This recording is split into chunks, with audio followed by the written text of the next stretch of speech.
I'm so excited to be with you. Welcome everybody at our campuses, everybody in King. Good morning to you, and the folks in Clemens. God bless, and everybody in Kernersville. Excited to be with you, along with everyone who joins us online. Are you ready for some good news? Whatever God has called you to do is greatly important. And the more that you see its importance, the more power you're going to have to persevere. We're talking about perseverance as we emerge out of this global pandemic, and we've been slogging through this for over a year, and it's a timely opportunity to think about what God has to say about the capacity to just keep going. I've called the series Second Wind, like a runner who is maybe a lap or two left and feels as though her muscles are beginning to freeze up, but presses on, and then there is a physiological phenomenon that takes place where it's like the muscles get reactivated and the breath comes back to the lungs, and we can find what we call a second wind. And I think that that's something the Spirit wants to do in us. So there's a spiritual principle that we're talking about as we look through the Word of God, and we just see everywhere that there's a spiritual battle that's going on, and the devil cannot take away from you the call of God. The devil can't take away your life. So the battle really in the end is about whether we're going to give up. But those that wait upon the Lord will renew their strength, and they'll mount up with wings like eagles. And we've learned that God promised to give the promised land, but the promised land would be given little by little. And today I want to dig a little deeper as we think about the fuel, the real source of our capacity to persevere. And a great place to look is in the famous story of Nehemiah, who was called by God to lead an effort to rebuild the broken walls of Jerusalem as he came back with the third wave of exiles who had been exiled to Babylon, but under Cyrus of Persia were allowed to return. And Nehemiah was the cupbearer to King Artaxerxes, probably living in Susa, the Persian capital, when he got this burden to go and repair the walls. And the king gave him permission, gave him resources, but he met opposition every step of the way. It's an interesting story because in many ways it is probably the final historical narrative of the Old Testament, taking place around 445 years before Christ. The next real thing that we're going to see in the history that's portrayed in the Bible is the coming of Jesus, who in many ways is the better Nehemiah. But I want to look today at the source of Nehemiah's perseverance. It'll give us some good principles, but in the end, as always, we want to look to Jesus, who is ultimately the author and finisher of our faith. I want to start here in Nehemiah chapter 6, where the wall is on the edge of being completed. They're moving towards getting the finishing touches. They haven't put in the gates yet. They haven't fixed all the different places of the wall, and still the opposition is there. Nehemiah 6, verse 1. Now, when Sanballat and Tobiah and Geshem the Arab and the rest of our enemies heard that I'd built the wall and that there was no breach left in it, although up to that time I had not set the doors and the gates, Sanballat and Geshem sent to me. Okay, these are kind of these chronic opponents of him all throughout the narrative of Nehemiah. Now they sent to me saying, "Come and let us meet together at Hakapharim in the plain of Ono." Yeah, that's kind of funny, isn't it? Listen, if somebody invites you to meet with them and oh no, you just need to say, oh no. So that's what he says. But they intended, he discerned about this, they intended to do me harm. So essentially, there have been many different forms of opposition, but at this point, it's the opposition that comes by way of seeking to distract, to lure away from the mission, and to do them harm. And verse 3, I sent messengers to them saying, and here's our focus for today. I'm doing a great work, and I cannot come down. Why should the work stop while I leave it and come down to you? And they sent to me 4 times in this way, and I answered them in the same way. I'm doing a great work, I can't come down. I'm doing a great work, I can't come down. I'm doing a great work, I can't come down. I'm doing a great work, I cannot come down. What I'm doing is too important to give up now. Think about a time in your life where you didn't give up.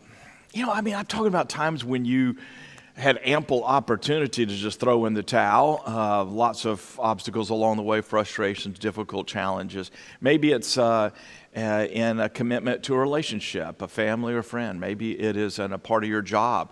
Maybe it's some project around the house. Whatever it might be, just think for a moment of something that you really stuck with it and you didn't give up, even though it had been easy to give up along the way. What kept you going? That's really what I want to talk about. That whatever that is that keeps us going. And I hope that we'll be able to dig down through this narrative of Nehemiah and see the depths of how God energizes us to keep on going for what really matters. Well, there was a fellow who was born in Chicago in 1901 and raised in Missouri, the fourth son of 5 siblings. It was reported, alleged, that the father was abusive. And one by one, the brothers started leaving the house, some of them flat running away.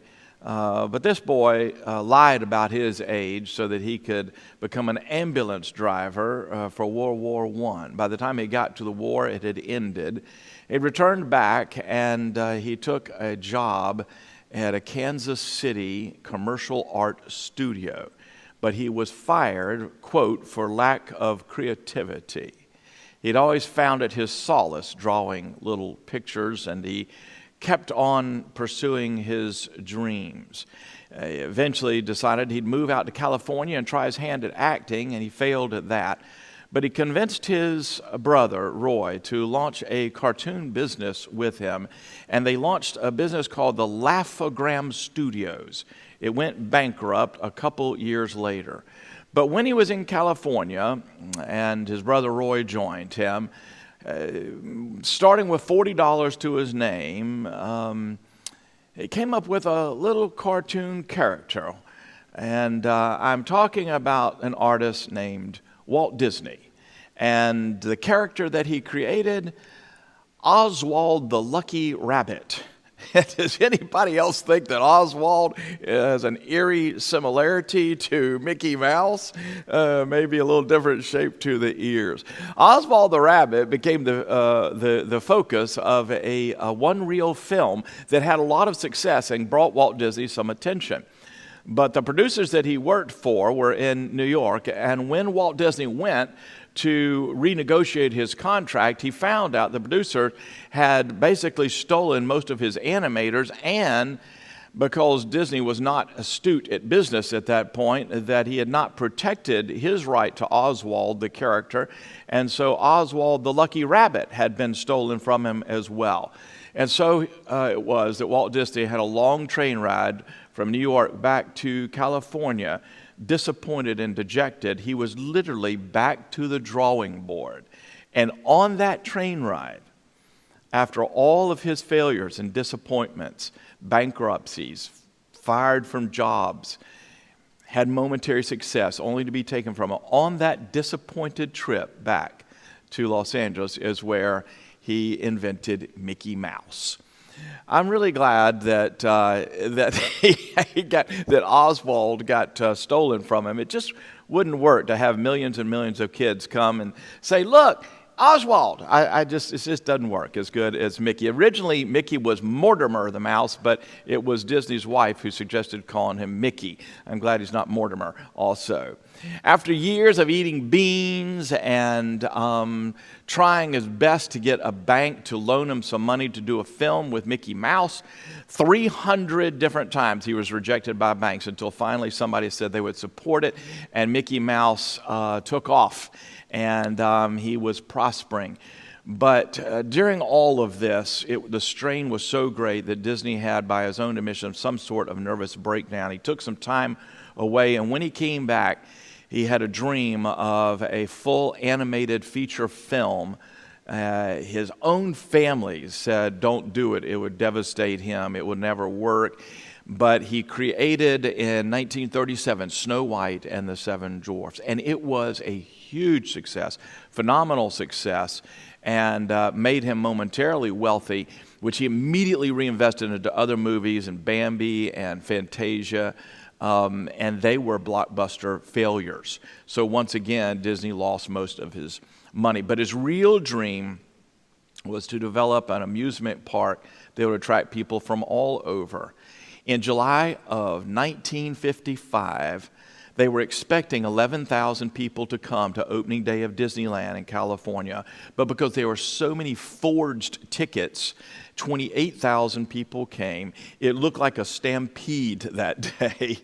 It was a strange heat wave, 100 degrees in Los Angeles that day. They said the asphalt was melting the ladies' heels. The water fountains didn't work. Most of the rides broke because they didn't anticipate them being used so much. And critics called it Black Sunday.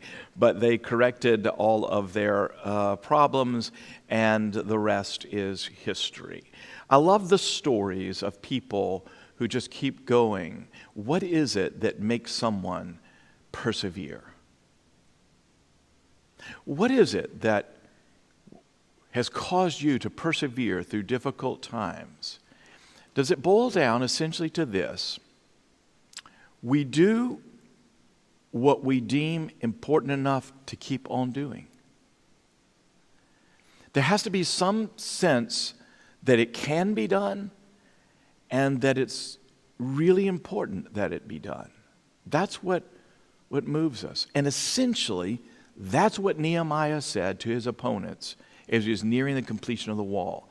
I'm doing a great work, and I can't come down. Let's talk about that. So we tend to do what we want to do. The old cliche is true. You can do what you want to do. You know, we consult our calendars, we talk about what we have time to do and don't have time to do, but isn't it amazing how you can reorder your priorities if something really important comes along? I guess my favorite sporting event is the annual tradition called the Masters, a tradition unlike any other. The Masters is played at Augusta National Golf Club in Augusta, Georgia. And it is, maybe the Super Bowl ticket is about as hard to get as the Masters, but what makes it so difficult to get a ticket is that there are really only two ways you can get a ticket, and that is they have a lottery, and a few people, you enter your name in this lottery with millions of people, and a few people, you get a chance to buy a ticket. The other way is you have a badge to go. It's a ticket for daily entry, and you can inherit it if you're the surviving spouse, but you can't inherit it if you're a child. It goes back into the and it's sort of a mystery as who gets these badges. Oh, you could pay thousands of dollars and get a ticket, but it's just one of the hardest tickets to get. And when I was in school, in seminary in Atlanta, a buddy of mine back then, we would drive over and go to the practice rounds. The practice rounds were available back in the day. Now it costs over $1,000 just to go to a practice round, not even the real event, just to watch the pros hitting balls and warming up on the golf course. But it's worth it just to see this golf course. I mean, the grass is so perfect. It's like the concession areas and where the bathrooms are. I mean, the places where people trod and trample are more pristine and beautiful than any of the most manicured lawns in our town. It is just a gorgeous place. The azaleas that burst into bloom somehow magically right at the time of the tournament every year, and then the greatest golfers in the world that are competing for this hallowed prize. And it's just for a golfer, it's just a dreamy place. And so you can imagine some years ago when a friend said that he had some tickets that he'd like to bless me with to go to the Masters. He said, "Do you think you could clear your calendar to be able to go?" I didn't have to even I didn't say, "Let me open the calendar. Let me see if I can move some appointments around." The answer was yes, because everything's going to shift. The one thing I don't know that I could do is sometimes the Sunday of the Masters falls on Easter Sunday. I think I'd have to choose to preach on Easter Sunday. But other than that, unless there's a death, everything can clear. Isn't that just the way life does? You can clear your calendar for something if it's important enough, right?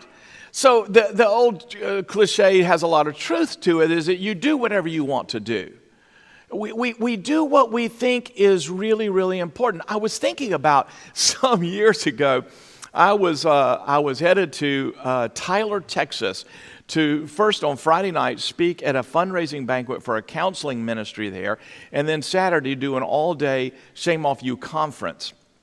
I was being accompanied by Jeff Deaton, who had volunteered for so many years directing our ministry.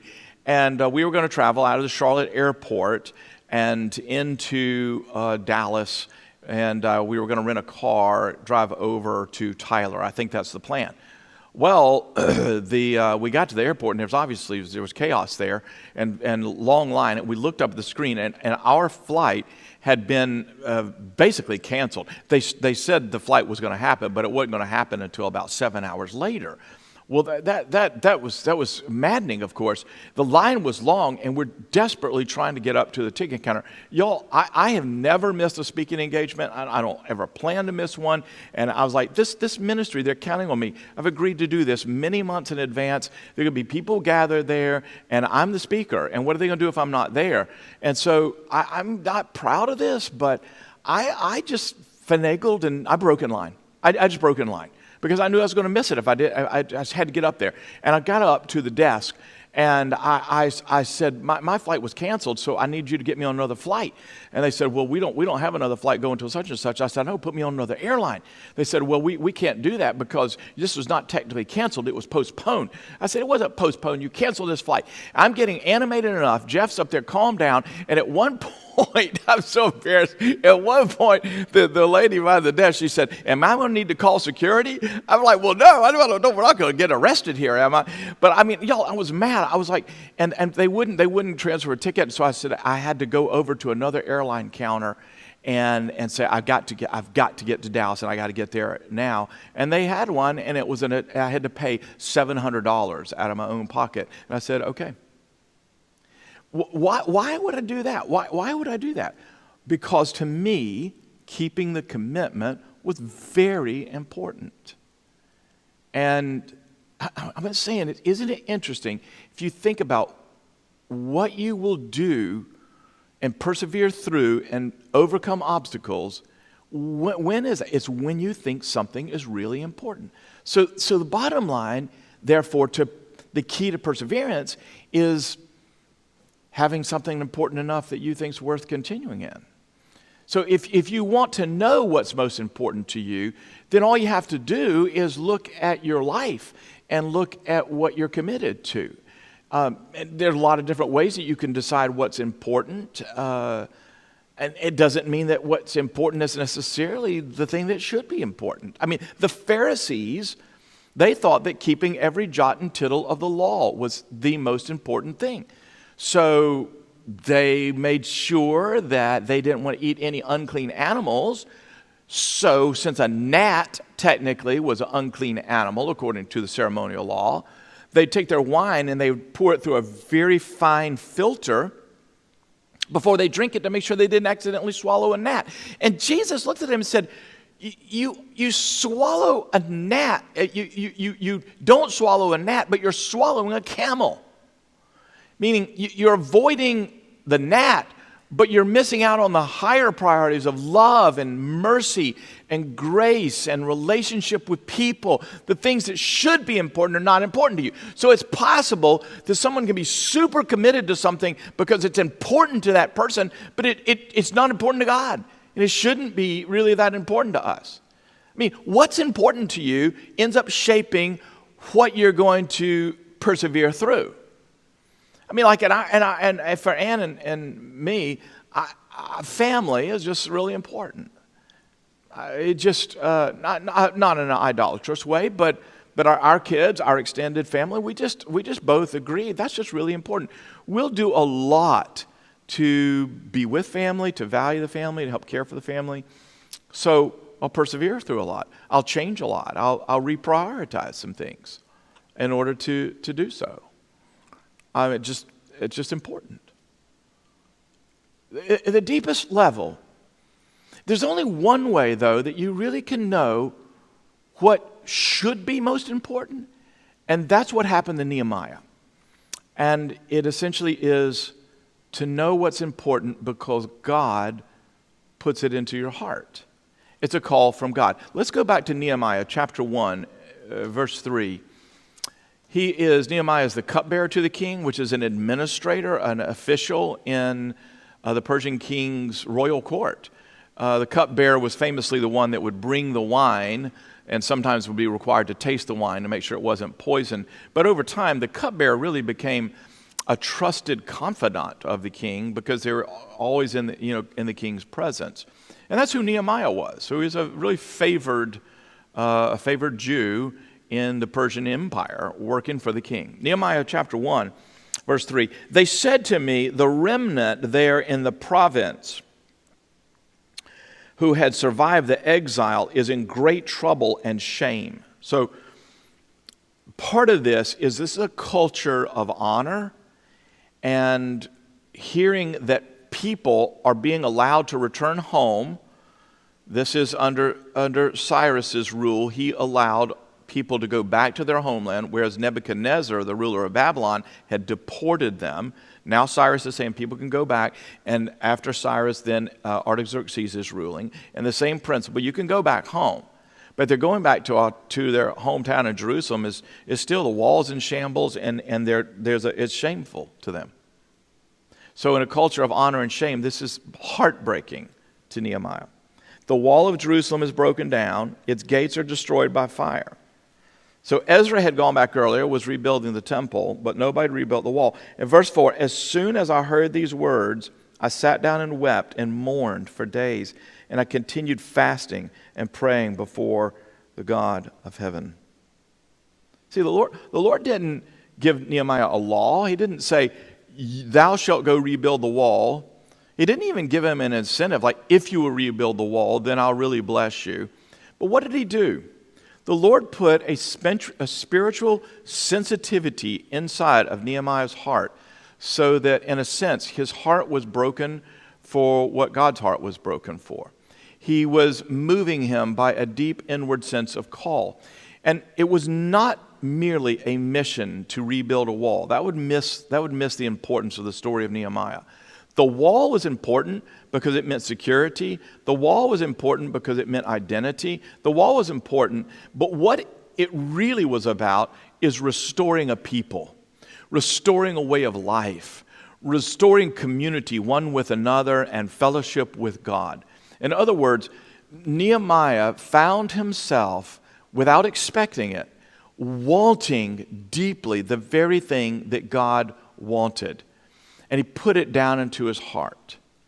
And what I want to just say as we're thinking about how you find fuel to persevere, how you can make it through lots of obstacles, and I'm saying is what you want, what you deem important is going to be the fuel for your perseverance. And so it's really important to get in touch with what you want because God put that want inside of you.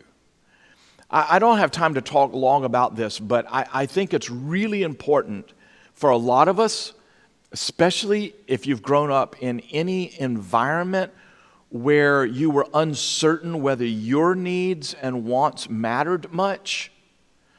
Maybe your home was broken, there wasn't attention. Maybe there was alcoholism at home. Maybe there was a shame-based relationship. But whatever happened where what you want seemed like it didn't matter, and then you become a Christian, and you hear all these messages about you need to put others' needs before you, and we can just lose a sense of the value of wanting something deeply. It's not a sin to want something deeply. That's what happened to Nehemiah. Here's what happened. Look at Nehemiah chapter 2. In the month of Nisan, the 20th year of King Artaxerxes, when wine was before him, I took up the wine and gave it to the king. Now I had not been sad in his presence. Now what does he mean by this? He means it was unacceptable as a servant of the king to come in with your old sad face. You can understand this. It's like you go to Disney World and you don't want the person who's there at the entryway looking all sad at you. You feel like, I've paid a lot of money to come here. This is supposed to be the happiest place on earth. I need you to smile and tell me to have a magical day. It is not the time for me to hear about your problems. It's not that it's wrong to share your problem. It's just not in that context. And that's the understanding. There are ancient records of people that were killed by a king for coming to his presence being sad. But he came in and he couldn't help himself. He was sad in the presence of the king. And the king, verse 2, said to me, why is your face sad, seeing that you're not sick? This is nothing but sadness of the heart. And then I was very much afraid. So Nehemiah, this is the old adage of just do it afraid.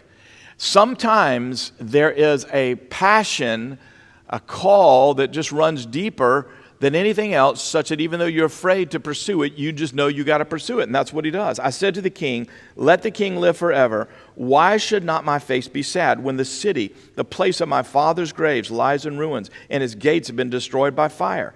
And the king said to me, what are you requesting? So I prayed to the God of heaven. One of those little arrow prayers that went up.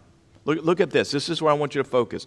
The king said to me, what are you requesting? What do you want? What would you like from me?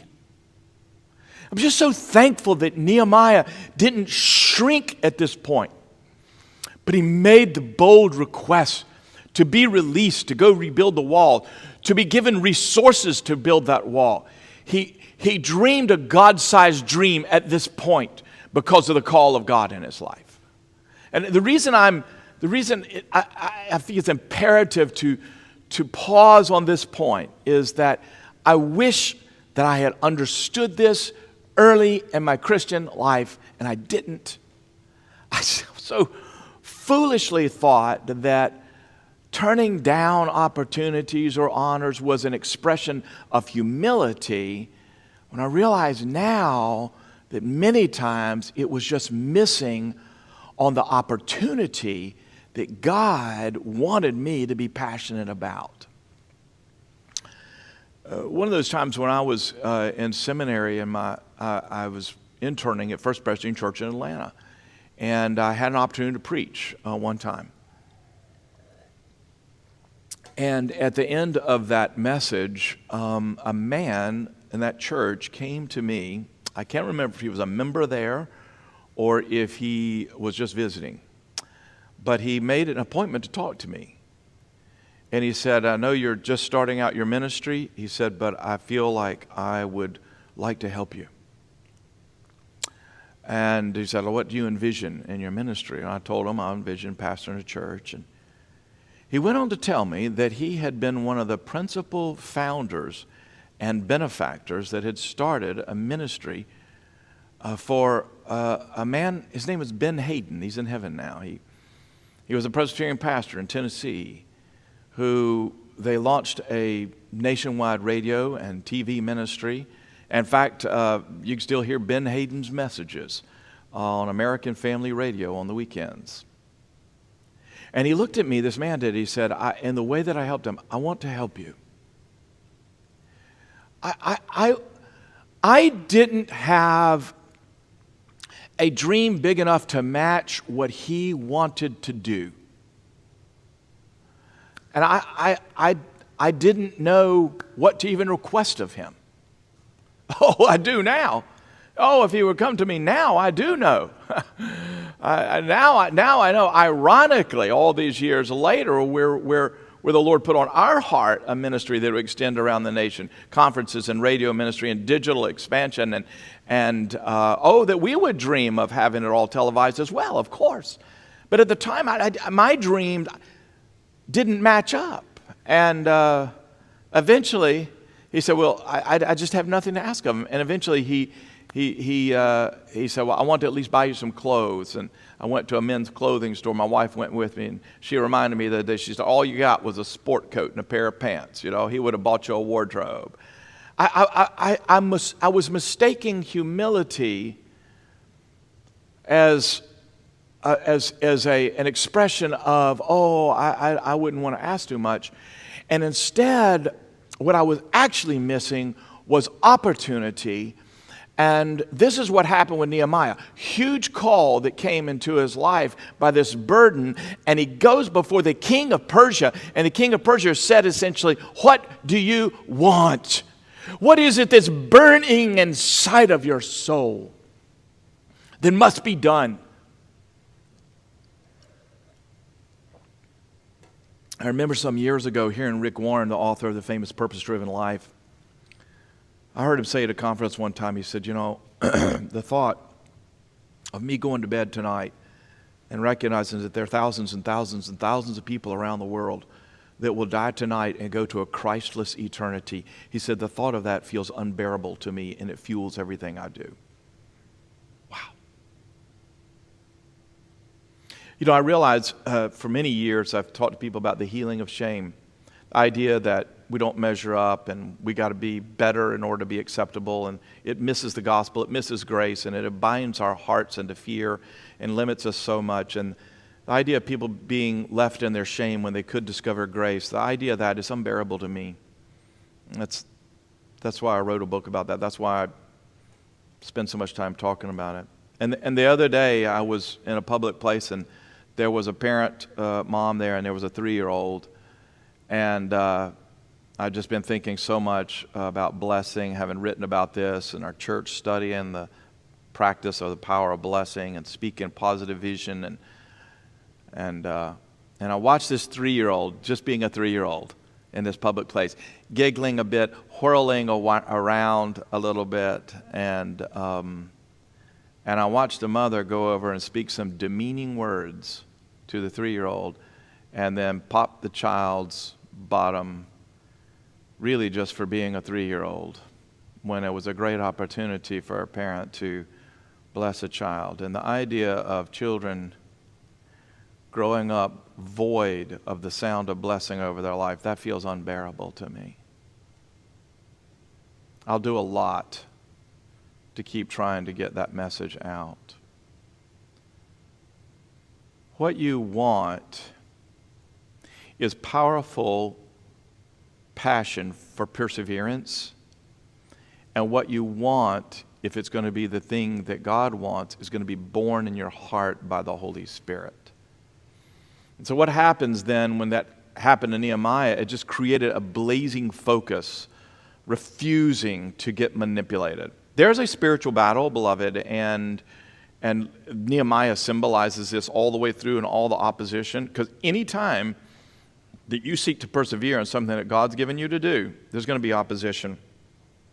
Nehemiah 6:3, I sent messengers to them saying, I'm doing a great work, I cannot come down. What he's saying is, I am doing something so important that I cannot give myself to manipulation, distraction, and being deterred or detoured by any other antics. Psychologist James Dobson wrote a book years ago, Straight Talk to Men and Their Wives, and tells us a story in there of Dr. William Slonaker, who was a pediatrician who had a just terror of a patient, a 10-year-old named Robert. And the doctor noticed that Robert had some teeth looked like they had trouble, so he needed to refer this little terror, Robert, who would go running around grabbing files, do anything he could to just disrupt things at the doctor's office. He had to refer him to a dentist, but who would get the pleasure of having Robert come? So Dr. Slonaker referred Robert to a dentist that had a reputation for being really good with kids. The scene that happened when Robert's mother took him over to the dentist and then Robert went back to get in the dentist chair is absolutely classic. I read this excerpt from Dr. Dobson's book. Get in the chair, young man, said the dentist. No chance, replied the boy. Son, I told you to climb onto the chair, and that's what I intend for you to do, said the dentist. Robert stared at his opponent for a moment and then replied, if you make me get in that chair, I'll take off all my clothes. And this is classic. The dentist said, son, take them off. So I guess Robert's just looking like just shocked that the dentist said that. So he took off his shirt and undershirt. He took off his shoes, his socks, and he looked up in defiance. All right, son, said the dentist, now get in the chair. You didn't hear me, sputtered Robert. I said, if you make me get on that chair, I'll take off all my clothes. Son, go ahead and take them off, the dentist said. So Robert proceeded to remove his pants and shorts, finally standing totally naked before the dentist and his assistant. Now, son, get in the chair, said the dentist, and Robert did as he was told. He sat there cooperatively throughout the entire procedure. The cavities were drilled and filled, and he was instructed he could step down from the chair. "Okay, give me my clothes," said the boy. "I'm sorry," replied the dentist. "I'll tell your mother. We're going to keep the clothes till tomorrow. She can pick them up then." Imagine, here's Dobson writing, imagine the shock Robert's mother received when the door to the waiting room opened and there stood her son as naked as the day he was born. The room was filled with patients, but Robert and his mom walked past them and into the hall, and then they went down a public elevator and into the parking lot, ignoring the snickers of onlookers. The next day, the mother returned to retrieve his clothes and asked to have a word with the dentist. But she had not come to protest. She said, "You don't know how much I appreciate what happened here today. You see, Robert had been blackmailing me about his clothes for years whenever we're in a public place, a grocery store or such. He makes unreasonable demands. If I don't immediately buy him what he wants, he threatens to take off all his clothes. You're the first person who's called his bluff, doctor, and the impact on Robert has been incredible." I would see that boy just walking out of the dentist's office. I love this story because it's like, I've got a job to do, and if you want to have your antics, you go ahead with your antics, but that's not going to stop me from doing my job. I'm doing something really important, and I cannot be distracted by all these other voices that are just unimportant.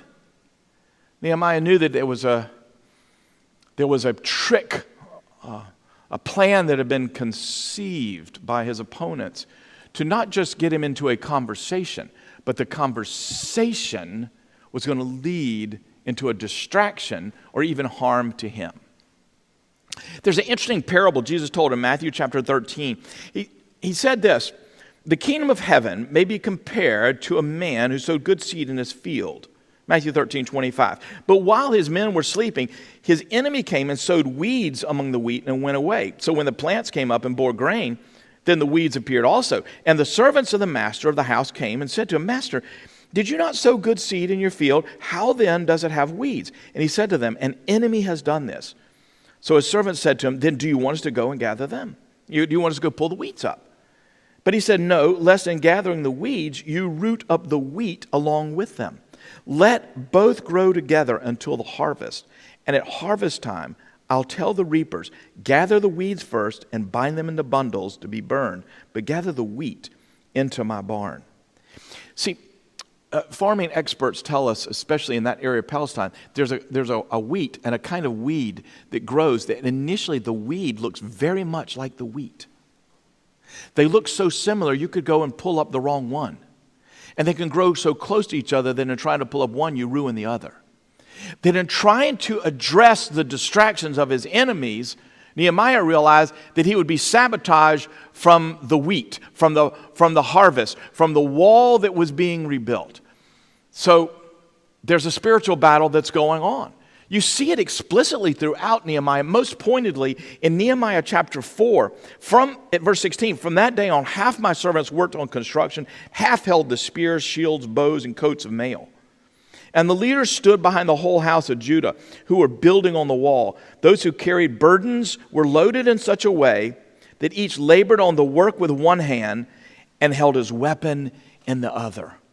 It's like a building block in one hand and a sword in the other.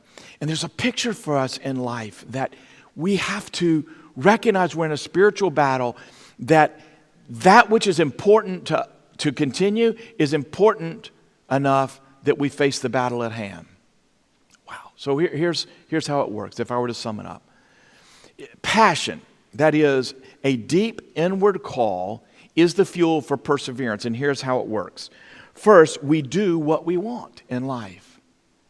And what we want is what we deem important.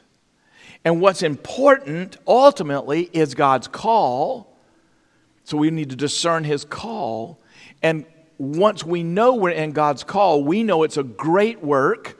Not necessarily great in the world's eyes, but it's great because God's given it to us to do. And great works fuel great perseverance. Nehemiah is a great place to look for leadership lessons and principles like this for perseverance, but it would really miss the point if you thought that it's simply that we're to be inspired by the life of Nehemiah. The Old Testament has shadows of the New and pictures of Jesus on every page. And Nehemiah, in the end, is not our point of inspiration or faith building, but we look to Jesus, who's the author and finisher of our faith. He's the true Nehemiah. If you really want to find your inspiration, your fuel for perseverance, keep your eyes on Jesus. For he's the one who came with the ultimate sense of burden for the brokenness of humanity. Whether he stood by the tomb of Lazarus or whether he stood over the hillside looking upon Jerusalem and weeping, his heart was broken for the humanity whose relationship had been torn asunder. The walls were down. People need to be rebuilt. He's the one who came with a heart to restore. And he was mocked and he was opposed every step of the way, even to the point on the cross they said, "Look, if you're the Son of God, come down and save yourself." He might as well have said, "I'm doing a great work. I can't come down." Keep your eyes upon Jesus and find yourself invited into his great work. You have a part to play. You've got a role in the rebuilding, the restoration work of Jesus Christ, a commission with him, a co-heir with Christ. And whatever it is that he gives you to do is so important that you can, by the grace of God, keep on going. In Christ, you have passion to persevere, and that's the gospel.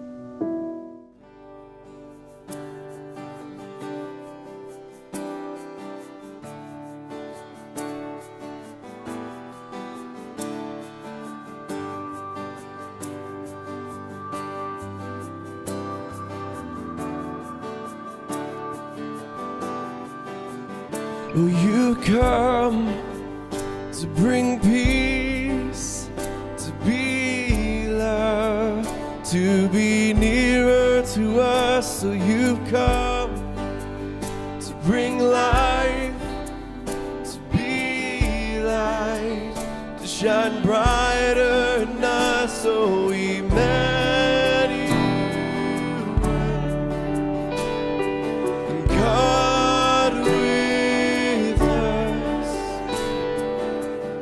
our deliverer, you are Savior. In your presence we find our strength over everything, our redemption. God with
Our family loves all the Disney stuff, Disney World, and a lot of the Disney movies and all this. So I'm thankful for Walt Disney's big dream.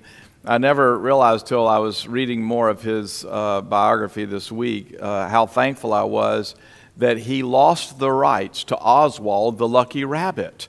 It just wouldn't be the same to have get your picture made with Oswald. I'm glad that failure came, and he had a long train ride back to California to change the ears on his character and make it Mickey Mouse. Sometimes the disappointments of life and the obstacles become the very birthplace of the greatest ventures of your life. And so that's why we're talking about not giving up. But we're not talking about persevering out of some just human effort or human willpower. We're really talking about God's Holy Spirit putting down into our hearts a deep, burning awareness of what's really important. You could call that passion. And that's what enables us to persevere. And I'm praying for you that whatever it is that God has called you to, that He's going to give you the grace to persevere. Don't give up now. The wall may be nearing its completion, but the spiritual battle continues. And God's going to give you grace to just keep on going under His strength.